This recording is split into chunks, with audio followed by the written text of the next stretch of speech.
Sanctuary state policies find themselves back in the spotlight this morning and effectively back on the ballot as the state moves closer to choosing its next governor. So a previously deported illegal migrant whom ICE tried to have detained last year stands accused of wiping out 3 generations of a single family in a brutal killing spree. Newsmax crime correspondent Jason Mateo has this disturbing story. Jason.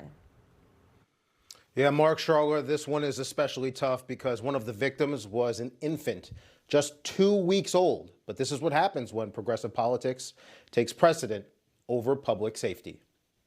It's very hard being here today, seeing the person who murdered our family. And I feel like, it's just devastating. And the person accused of murdering her family is Joaquin Escoto, a 28-year-old illegal alien from Mexico who was previously deported but who managed to sneak back into the country. Escoto appeared in a Modesto, California courtroom this week facing a slew of murder charges, along with special enhancement counts for purportedly using a knife in the attack. On May 28th, police say he fatally stabbed a 23-year-old woman, the woman's 54-year-old mother, and the woman's baby boy, whose name was Mateo.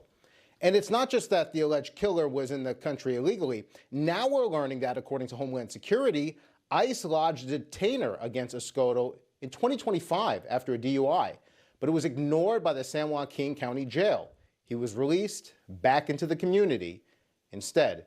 In fact, since January of this year, Homeland Security officials say that California has released more than 4,500 criminal illegal aliens from custody who had ICE detainers lodged against them, including individuals accused of homicide, assault, and sex crimes.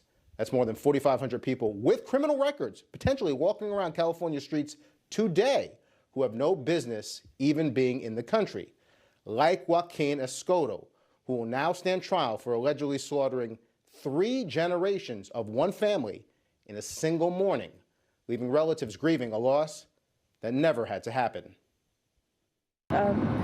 He cut her wings. She had a whole life in front of her. She had goals, she had dreams. And it's not just that more than 4,500 criminal illegal aliens may now be roaming California freely because ICE detainers weren't lodged. According to Homeland Security, there are more than 33,000 illegal aliens currently in custody across California jurisdictions who also have ICE detainers on them. 33,000.